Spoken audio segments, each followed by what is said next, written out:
Dieu a fait sortir le peuple juif du pays de l'esclavage. Amen. Donc, amen. Sortir de l'esclavage, c'est bon. Est-ce qu'il y a d'autres choses? Qu'est-ce que c'est Pâques, la Pâque juive? C'est vrai que c'est beaucoup ça. On fête. Au fait, on fête aussi. Vous savez, quand on a mis le sang sur les linteaux des portes, amen, on fête toute la libération que le peuple juif a reçue. Toutes les plaies d'Égypte qui ont permis au peuple de finir par sortir. Ils ne sont pas sortis bredouilles. Ils sont partis avec les richesses de l'Égypte. Savez-vous que Dieu est bon? Parce que Dieu désire nous donner toute délivrance. Mais en plus, nous bénir des biens mal acquis, je dirais. Nous autres, on les acquiert pas mal, et Dieu veut nous les redonner. Amen. Dieu veut vraiment nous bénir. Donc, Pâques, on a Pacha, on retourne en arrière, on a Pacha, qui est en latin, et Pessa, qui est en hébreu. Vous savez, Pâques, on pourrait dire qu'aujourd'hui, c'est une bonne affaire. C'est-à-dire que les gens, surtout les chocolatiers, là, ils ont du fun à Pâques. Hein? Ils sont bien contents, les pâtissiers aussi. Puis, longtemps, si tu vas à la prochaine, on peinturait les œufs de Pâques. Hein, ceux qui ont des poules comme Alain, ils savent qu'au printemps, ça commence à fondre. J'en peinture pas beaucoup. Et puis, il y a tout un réveil de la nature hein, au printemps comme ça. Et puis, c'est quand même intéressant de voir tout ce qui se passe à Pâques. Mais ce n'est pas juste une fête de chocolat. C'est certainement pas juste une fête de chocolat. C'est le printemps. On est content de voir enfin le printemps arriver. Pâques, c'est vraiment un événement capital. Capital, pourquoi? C'est l'événement le plus important qui se soit jamais produit dans notre monde. Celui de la résurrection du Christ. Ça a changé le cours de l'histoire. Vous savez qu'à partir de là, on a recommencé les années à zéro. C'est quand même spécial. Ça a vraiment changé le cours de l'histoire. Et je dirais que ça a changé la vie de millions de personnes. Vous savez qu'à tous les mois, on a une personne qui vient partager son témoignage dans notre assemblée. Et chaque témoignage est différent. Et chaque témoignage est un miracle. Chaque personne qui vient partager son témoignage, c'est un miracle qu'il a reçu directement de Dieu. Amen. Alors ça, c'est des vies changées. Wow! C'est quelque chose, là. C'est vraiment quelque chose d'assez extraordinaire. Sans la résurrection de Jésus-Christ, il y aurait un méchant manque. Un manque essentiel dans le plan de Dieu. Pâques, c'est la fête d'une extraordinaire bonne nouvelle. Bonne nouvelle. Celle de l'évangile du salut en Jésus-Christ. Sans la résurrection du Christ, il y aurait, à vrai dire, plus de salut en Jésus-Christ. On ne pourrait pas avoir cet avantage-là lorsqu'on se repent et qu'on demande à Dieu de venir habiter dans notre vie, d'avoir accès à la vie éternelle. Sans la résurrection du Christ, il n'y aurait plus de bonnes nouvelles. Sans la résurrection de Jésus-Christ, il n'y aurait même plus d'évangile. Est-ce qu'on se rend compte? C'est vraiment le point clé, l'élément clé. Et je dirais qu'il n'y aurait même plus de christianisme. Maintenant, on pourrait se poser la question. Est-ce que j'y crois vraiment? C'est beau de lire, c'est beau d'entendre parler. Mais moi, est-ce que j'y crois vraiment? Vous savez, Paul, à l'aéropage, les gens, lorsqu'il leur a parlé de la résurrection, jusque-là, il avait parlé d'un tas de choses. Lorsqu'il les a parlé de la résurrection, qu'est-ce qu'ils ont dit? Tu nous reviendras là-dessus une autre fois. Next. Non, t'es trop vite, je pense. Paul à l'aéropage. Plus loin. Bon, ben, peut-être que je ne l'ai pas. Mais on va quand même aller lire rapidement dans Acte 17. Dans Acte 17, à partir de 32, lorsqu'ils entendirent parler de la résurrection des morts, les uns se moquèrent, et les autres dirent, nous t'entendrons là-dessus une autre fois.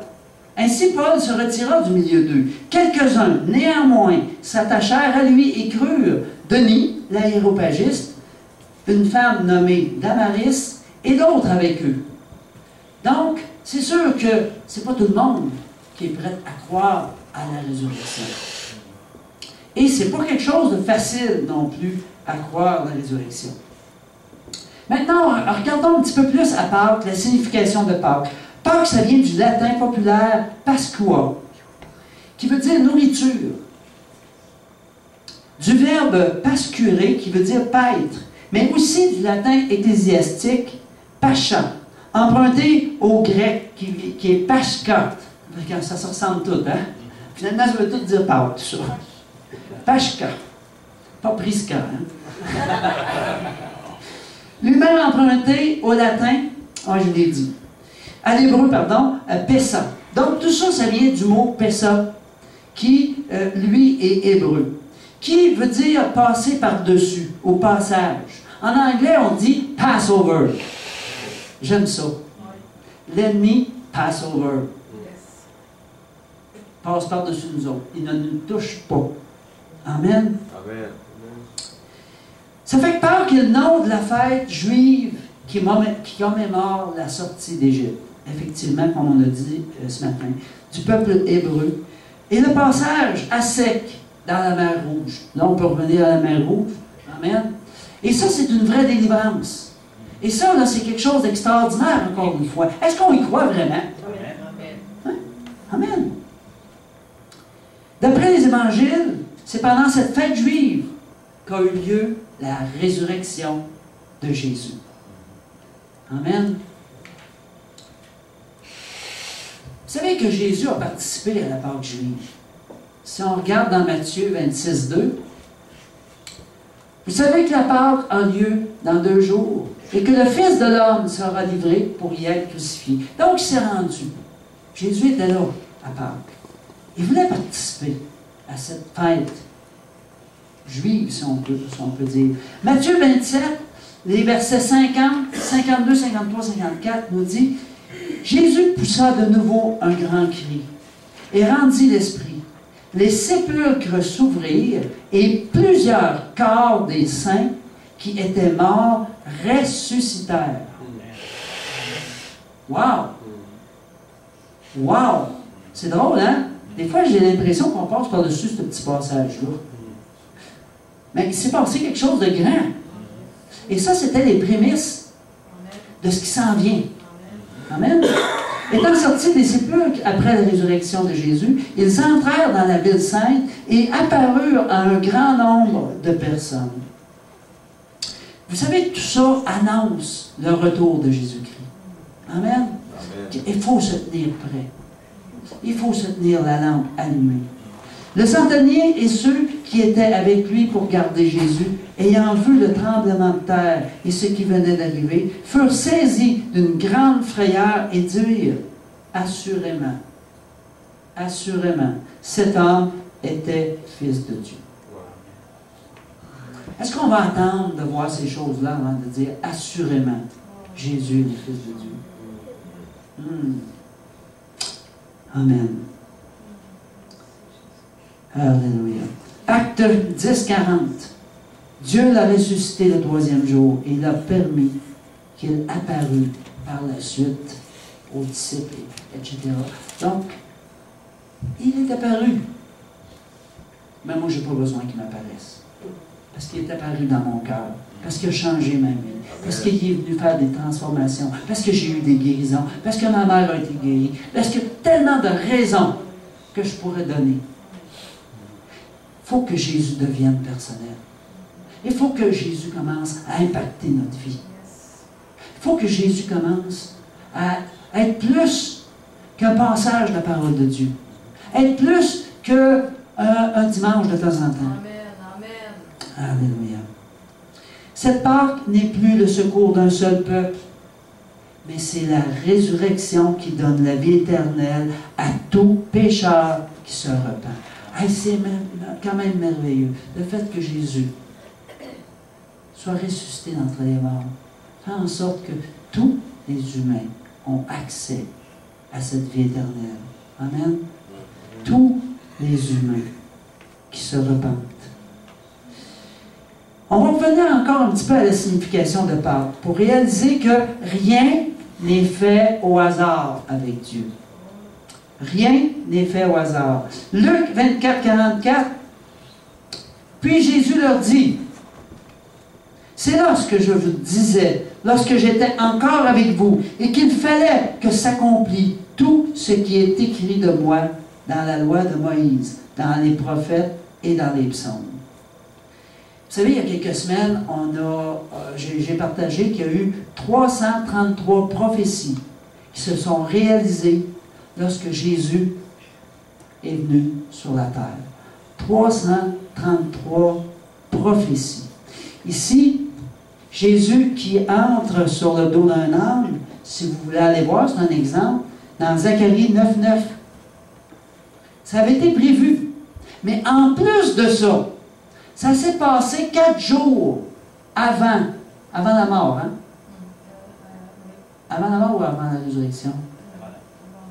Ben, il est arrivé au Ramon, puis il a été exécuté. C'est ça. À Pâques. 4 jours. Ce 4 jours-là a une signification quand même très, très intéressante. Rita, tu nous l'as partagé ou si tu veux que je la partage? C'était bien. Ouais. Il faut juste que je m'en souvienne. OK, oui. C'est que à l'époque, les Juifs, ils ont... oui. C'est que à la sortie du peuple de Dieu de l'Égypte, ils ont, et dans la fête juive, ils tuent l'agneau, ils choisissent l'agneau, ils ne tuent pas. Ils choisissent l'agneau parfait 4 jours avant la fête de Pâques.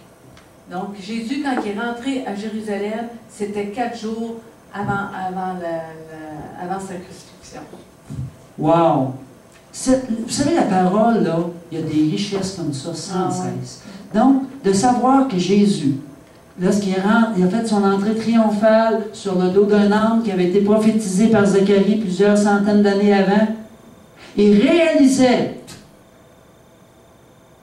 que, finalement, il réalisait tout ce que, dans l'Ancien Testament, on faisait en choisissant l'agneau pascal 4 jours avant. Wow! Quelle profondeur! Pâques veut dire renouveau. Dans 2 Corinthiens 5, 17, si quelqu'un est en Christ, il est une nouvelle créature. Les choses anciennes sont passées, voici, toutes choses sont devenues nouvelles. Vous savez, quand on donne notre vie au Seigneur, moi je dis que c'est le printemps de notre vie. Il y a quelque chose qui bourgeonne en nous.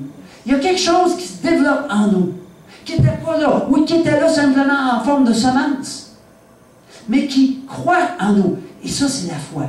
On dit que la foi est comme un grain de sénévé. Et la foi peut rester un grain de sénévé toute notre vie. Mais si on l'arrose avec la parole de Dieu, avec des temps de prière, en étant présent dans les réunions, en cherchant Dieu de tout notre cœur, en prenant des temps dans la prière, cette semence va commencer à germer dans notre cœur. Et ça va devenir un arbre, ou même les oiseaux du ciel vont faire leur nid. Amen. Alors, c'est important que ce renouveau-là ne reste pas théorique. Amen. Mais que ça devienne vraiment une vie nouvelle. Vous savez, ici, l'Assemblée s'appelle Vie nouvelle. Ça ne s'appelle pas Dimanche nouvelle. Est-ce que je vis ma vie nouvelle à tous les jours? On parle de vie nouvelle, on ne parle pas rien que du dimanche. Amen. C'est pas Dimanche nouvelle. C'est bon. Pâques, passeré, veut dire aussi paître. Jean 10, 11 dit « Je suis le bon berger. Le bon berger donne sa vie pour ses brebis. » Amen. Amen. Est-ce que je développe ma foi, ma confiance en Dieu? Est-ce que Dieu, c'est vraiment mon bon berger? Ou ben non, si je m'arrange pour me débrouiller par moi-même, est-ce que j'y fais confiance dans tous les événements de la vie? Pâques, Pascua, veut dire aussi nourriture. Matthieu 26, 26, pendant qu'il mangeait, Jésus prit du pain, et après avoir rendu grâce, il le rompit et le donna aux disciples en disant, « Prenez et mangez, ceci est mon corps. » Quelle est ma nourriture?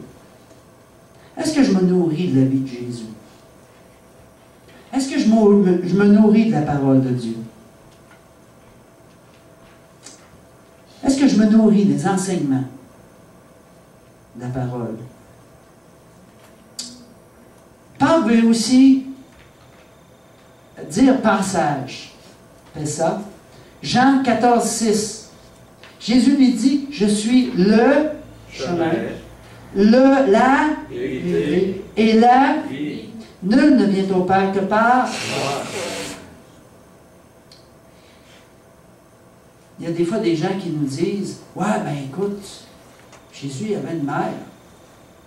Ici, c'est clair, hein? Oui, on trouve Marie extraordinaire, parce qu'elle a suivi le plan de Dieu. Mais Marie a fallu qu'elle accepte le Seigneur Jésus dans sa vie. Parce que Jésus est venu pour que chacun de nous ayons le salut en lui et en lui seul. Ça le dit bien, le chemin, la vérité et la vie. Le passage est étroit. Mais il y a un passage. Amen. Amen. Sans Jésus, il n'y avait pas de passage. Il y a un passage. Alléluia. Amen. Aussi, le Hag Ha-Pessah, la fête de l'agneau pascal, la fête pastorale, c'est une fête qui se faisait même avant que Dieu choisisse le peuple hébreu comme enfant, comme peuple appelé. Le Christ symbolise pour les chrétiens l'agneau pascal. L'agneau pascal. Apocalypse 5, 12 nous dit, il disait d'une voix forte, l'agneau qui a été immolé est digne de recevoir la puissance, la richesse, la sagesse, la force, l'honneur, la gloire et la louange. Wow! Il est digne. Il est digne. Alléluia. Pâques, c'est la fête de la résurrection. Je ne vous apprends rien, c'est pas plusieurs fois que je le dis. La fête de la libération, de la liberté retrouvée. Quand le peuple hébreu est sorti d'Égypte, ils étaient en esclavage. La batterie commence à faiblir, hein, je pense. C'est la fête du renouveau. Il y a quelque chose qui doit changer à Pâques dans notre vie. On doit faire un pas de plus pour Dieu à Pâques. Amen. On doit, en se rappelant ce que Jésus a fait pour nous autres, faire un pas de plus. C'est le passage vers le printemps de l'éternité. C'est un passage vers la délivrance. Amen. Alléluia. Alors, j'invite Rita. On fait ça en 2 temps ce matin. Amen. Tu restes pas loin. Dieu est bon. Amen. On va se lever debout pour se dégourdir avant d'aller à la deuxième partie. Parce que moi, je veux pas. Moi, ce matin, là, je veux pas vous endormir. Puis je veux vous voir réveiller ce matin. Et puis, c'est ça. Amen. On va juste frapper des mains. Il y avait un petit cœur que, avec Dieu, nous ferons des exploits. Tous ceux qui le savent, on peut le chanter par cœur, hein, comme on fait aux réunions de prière. On le chante parce que j'avais vraiment ça à cœur avant de vous emmener la deuxième partie, puis en même temps de dégourdir un peu. OK? Denis? Avec Dieu, Nous ferons des exploits, car c'est lui, ce qui écrase l'ennemi chantant, et qui ont la victoire.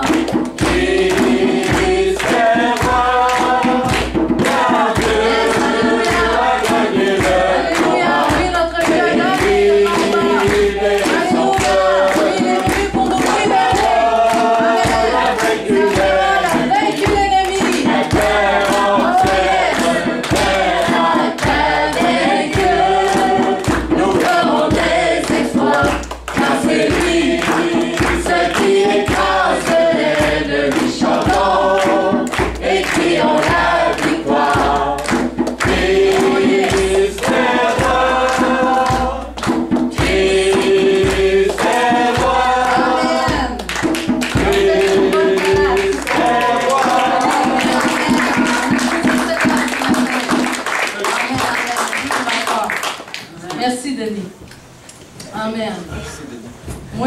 sa parole, avec Dieu, nous ferons des exploits et sa parole a vaincu l'ennemi. La parole de Dieu, elle est puissante.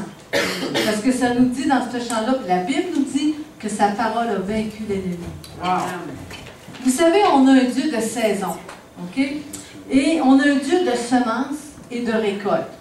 Et il y a quelque chose qui m'a touché beaucoup dernièrement. À Pâques, Dieu a semé son Fils bien-aimé. Il a semé le prémisse, son Fils bien-aimé.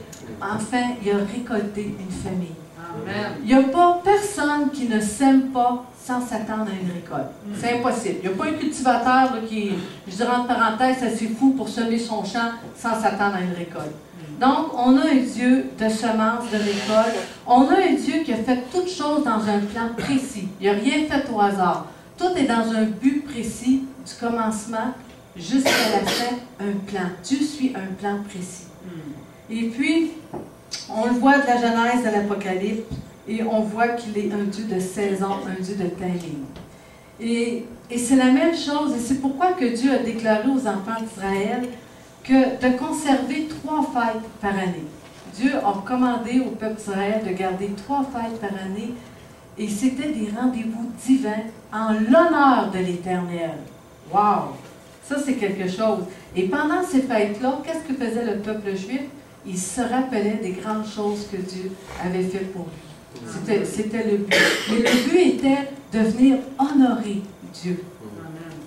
Amen. Et ça, on le voit dans Deutéronome 16:16, ça dit « 3 fois par année, tous les mâles d'entre vous se présenteront devant l'Éternel, ton Dieu, dans le lieu qu'il choisira, à la fête des pains sans levain, qui est la Pâque, à la fête des semaines et à la fête des tabernacles.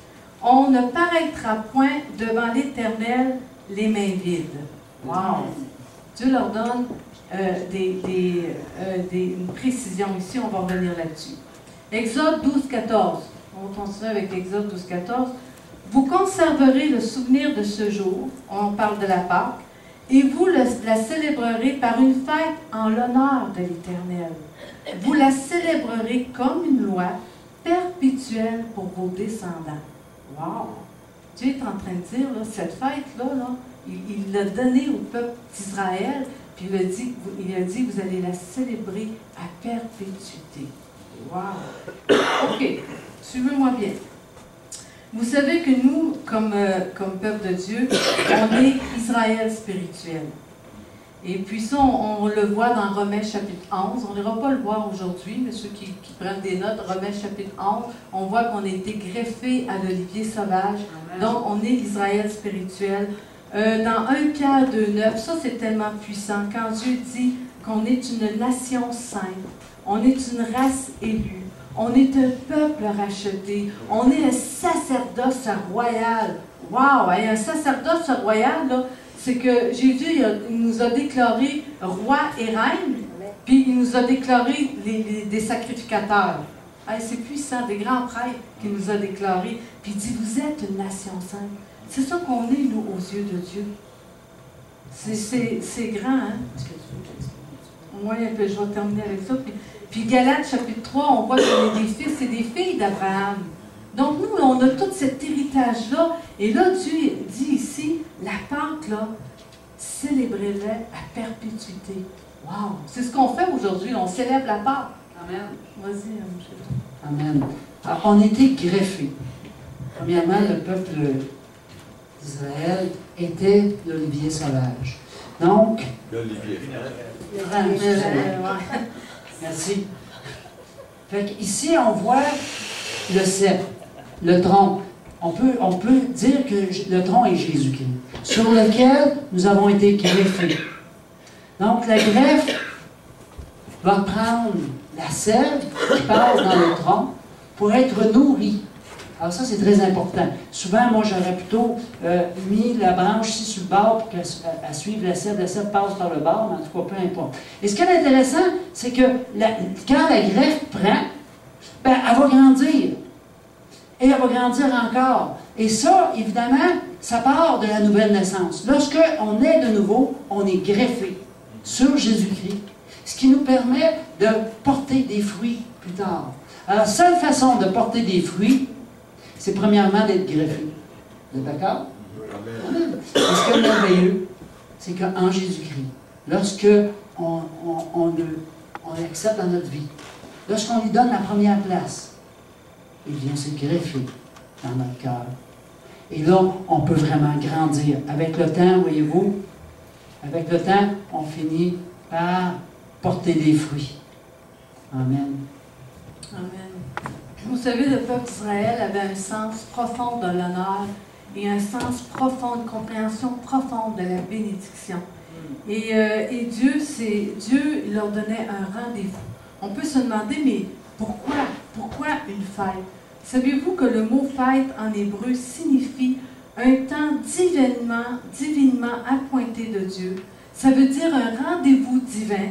Ça veut dire le ciel ouvert. Wow! Quand le peuple juif se rassemblait pour faire une fête, là, il la faisait en l'honneur de l'Éternel et c'était le ciel ouvert. Lui, Dieu, voyant son peuple se réjouir, sincèrement, le célébrer, l'honorer, il déversait sa bénédiction sur son peuple. Wow! C'est vraiment, là, c'est tellement grand. Et Dieu nous aime tellement. Dieu n'a pas d'autre désir que nous bénir. Mais l'ennemi, je pense qu'il réussit à nous faire croire le contraire. Mais Dieu n'a pas d'autre désir. Il nous aime, puis il désire nous bénir. Amen. Maintenant, ici, ce n'est pas une loi. Parce que vous allez me dire, oui, mais Rita, ça c'était dans l'Ancien Testament. Mais ce n'est pas une loi. Dieu, il dit comme une loi. C'est-à-dire que ce n'est pas comme si on ne le faisait pas, on était coupable de quelque chose. On n'est pas coupable. On est coupable de rien. En Jésus-Christ, point de condamnation en Jésus-Christ. Mais Dieu dit comme une loi. Dieu nous invite. C'est une invitation qu'il nous fait. Ce n'est pas une obligation. C'est une invitation. Mais plutôt, nous, on a le choix de se positionner pour la bénédiction divine pendant ce rendez-vous-là divin. Wow! Parce que Dieu désire déposer sur nos vies des promesses particulières. Amen. Pendant ce moment-là où le ciel est ouvert, qu'on célèbre cette fête-là. Parce que Pâques, là, wow, on célèbre un miracle extraordinaire, la résurrection de Christ. Amen. Quel miracle! Le ciel est ouvert pour des miracles ce matin. Le ciel est ouvert. Oh! Amen. Oui, Jésus. Vous savez, s'il y a une célébrité qui passait ici dans la région, on va prendre Céline Dion, parce qu'on la connaît bien, puis qu'elle nous faisait une invitation personnelle à venir la rencontrer, on aurait le choix d'y aller ou de ne pas y aller. Et puis, on ne serait pas condamné si on n'y allait pas, on ne serait pas poursuivi, mais est-ce qu'on ne manquerait pas quelque chose? Si Céline, elle ne vous branche pas, pensez à l'autre personne, là, mais est-ce qu'on ne manquerait pas quelque chose? C'est un peu comme ça avec Dieu. Dieu dit, voici, c'est un moment précieux, c'est un rendez-vous divin, puis il nous invite. Il nous invite simplement. Amen. Puis dans Exode 34, 25, toujours en parlant de la fête de Pâques, on va regarder Exode 34, 25 et 26. Ça dit, tu n'offriras point avec du pain levé le sang de la victime immolée en mon honneur, en son honneur. Ça me frappe tellement, en son honneur. Et le sacrifice de la fête de Pâques ne sera point gardé pendant la nuit jusqu'au matin. Et là, il continue en disant, tu apporteras à la maison de l'Éternel, ton Dieu, les prémices des premiers fruits de la terre. Là, Dieu explique au peuple juif que pendant cette célébration-là, de ne pas se présenter les mains vides, on l'a vu tantôt dans Deutéronome 16, 16, tu ne te présenteras pas les mains vides, et là, Dieu est en train de leur dire, tu vas apporter les prémices de tes premiers fruits de la terre. Parce qu'à l'époque, les gens vivaient de la terre, vivaient de l'élevage, vivaient de la terre. Bon, aujourd'hui, dans nos temps modernes, on ne peut plus apporter une vache ou apporter quelque... Mais les Juifs apportaient quelque chose de précieux, là. Ils n'apportaient pas leur pégédie, là. Et aujourd'hui, l'équivalent de ça, comme on est tous à salaire, qu'on gagne, ça peut être une première journée de salaire dans cette saison-là. C'est les prémices. Vous comprenez? C'est les premiers fruits de quelque chose qu'on gagne. Et puis, dans Proverbe 3, 9, 10, ça, je trouve ça tellement grand aussi. Ça dit, honore l'Éternel avec tes biens et avec les prémices de tout ton revenu. Quand on parle de prémices, on parle de premiers fruits. On ne parle pas de dîmes, on parle de quelque chose de spécifique. Alors tes greniers seront remplis d'abondance et tes cuves regorgeront de mou. Amen! Alléluia. En tout cas, moi, je le catch. Amen. Oh, Dieu est bon. Donc, Dieu demandait à son peuple 3 fois par année de le célébrer, de l'honorer et d'apporter pendant ces fêtes-là leurs premiers fruits. Amen. Et aujourd'hui, Dieu nous donne aussi cette occasion de le célébrer, de l'honorer et puis d'expérimenter le ciel ouvert et le miraculeux de Dieu. Amen. Vous savez, Pâques, c'est une grande fête de libération. On voit que le peuple de Dieu, comme Jean-Yves nous a expliqué tantôt, il est sorti de l'Égypte, puis il n'est pas sorti les mains vides. Il est sorti de l'esclavage, puis il est sorti les mains pleines avec les richesses d'Égypte.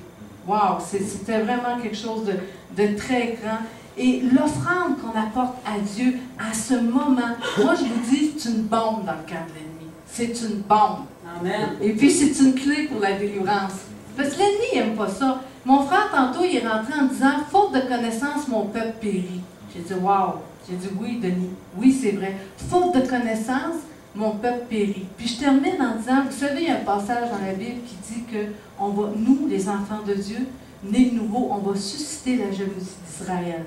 Comment on va susciter la jalousie d'Israël? C'est pas par le succès de nos entreprises ou des choses comme ça. Regarde, ils sont bénis, ils sont riches.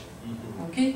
Mais c'est quand ils vont se rendre compte que nous, les chrétiens, on comprend le sens profond de ces fêtes-là et qu'on vient, dans ces fêtes-là, honorer l'Éternel en lui apportant une offrande et que là, ça va commencer à impacter nos vies et le miraculeux va commencer à bouger au milieu du peuple de Dieu. Amen. Là, ils vont commencer à nous regarder de proche. Yes. Et je crois vraiment que dans les derniers temps, Dieu veut plus que jamais qu'on comprenne nos racines hébraïques et qu'on entre dans les fêtes de Dieu avec cet esprit-là d'honorer l'Éternel et de l'honorer et de dire, oui Seigneur, moi le miraculeux, je le veux dans ma vie.